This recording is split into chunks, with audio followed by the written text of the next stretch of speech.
Notre invité en studio aujourd'hui est arrivé à Bruxelles à l'âge de 2 ans. Il a fait des études de sociologie avant de s'engager dans la vie associative. Il a d'abord été élu à XL avant d'être élu à la ville de Bruxelles.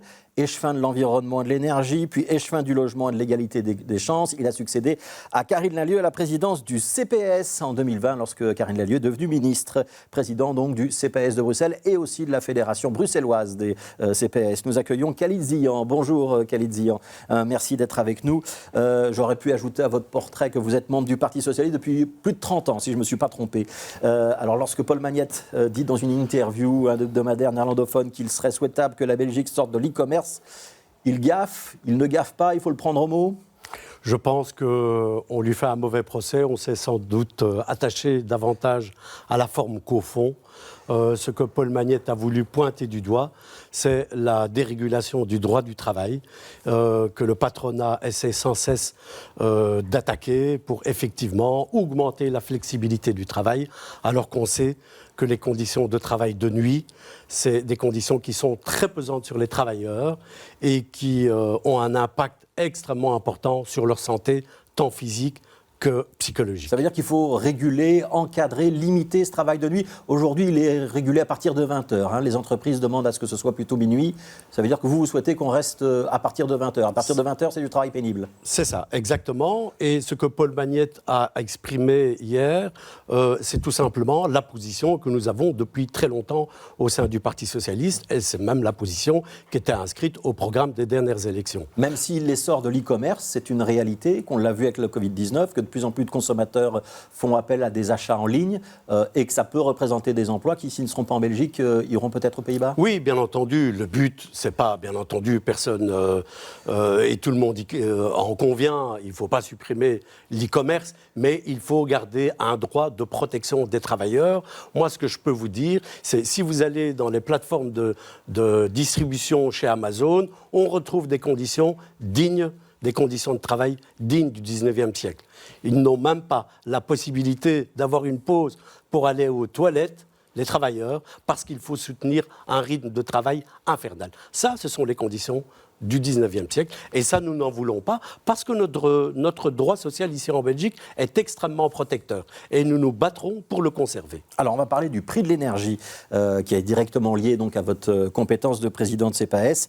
On le sait tous, les prix ont augmenté, on en a beaucoup parlé, et pourtant les Bruxellois ne le ressentent pas encore ou pas encore tout à fait. Ça veut dire que ce sont les prochaines factures qui vont être les plus douloureuses? C'est pas ce que j'observe.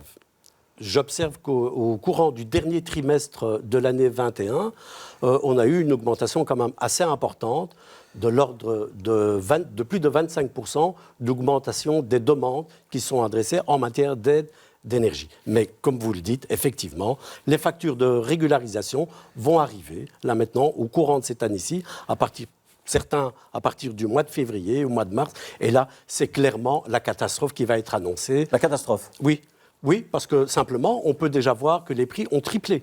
Les prix de l'énergie ont triplé. Donc, c'est-à-dire qu'on est à plus de 60% d'augmentation des prix de l'énergie. Mais il y a une réponse quand même de l'État fédéral. Et la réponse la plus importante, c'est le tarif social. 900 000 ménages à travers tout le royaume, donc il y a beaucoup de Bruxellois là-dedans.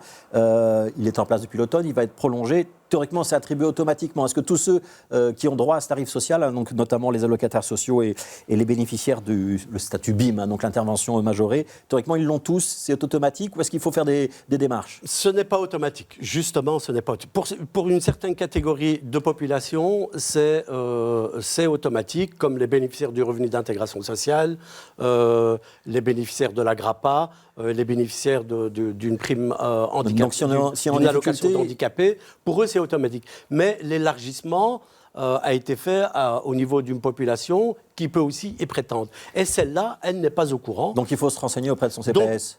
Il faut se renseigner, mais ce que nous faisons, ce que nous allons faire dans notre mission de prévention, c'est de descendre sur le terrain. Nous organisons à partir du 20 février une campagne d'information et de sensibilisation.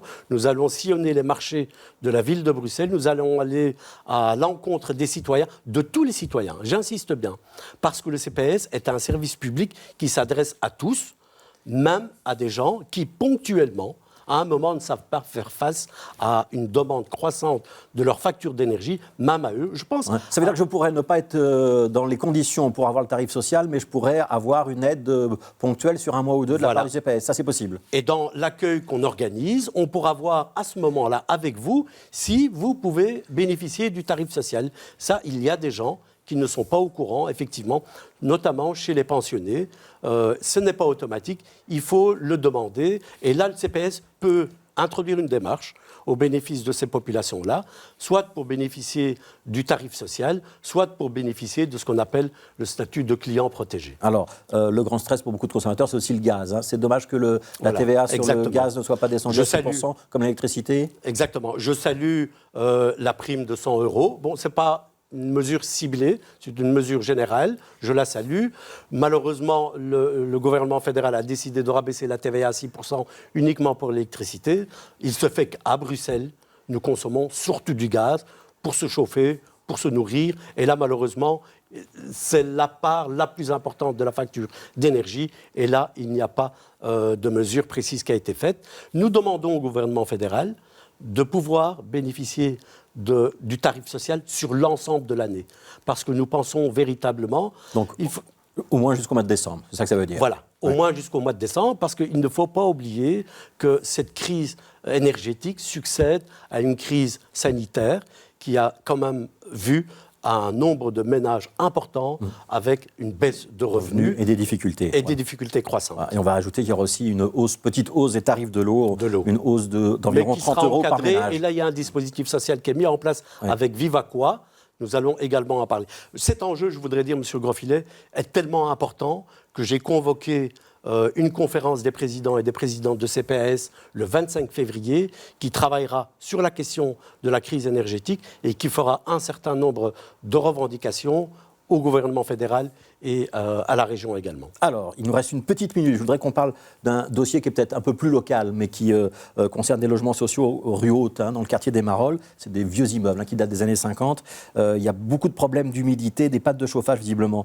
Il y a des travaux qui sont programmés en 2027. C'est dans 5 ans. Voilà. Qu'est-ce qui va se passer pendant 5 ans? Les gens vont rester dans ces logements où les conditions de vie sont assez précaires et difficiles? Oui, je suis intervenu au conseil communal suite à une interpellation. Je ne voudrais pas parler au nom de l'échevine du logement, mais donc j'ai répondu à sa place.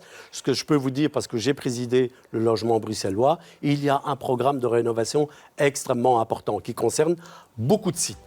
Je ne nie pas le fait qu'il y ait des problèmes d'insalubrité qui existent. Mais pendant les 5 ans qui restent, les gens vont pouvoir déménager? Non, bien entendu. Nous programmons déjà, le logement bruxellois programme dès l'année 23, c'est-à-dire l'année prochaine, le relogement d'un certain nombre de locataires qui sont là sur le site. En contrepartie, pour le moment, ils ont décidé deux mesures importantes, la non-indexation des loyers et également un certain nombre de primes de compensation. Merci beaucoup, Khalid Zian.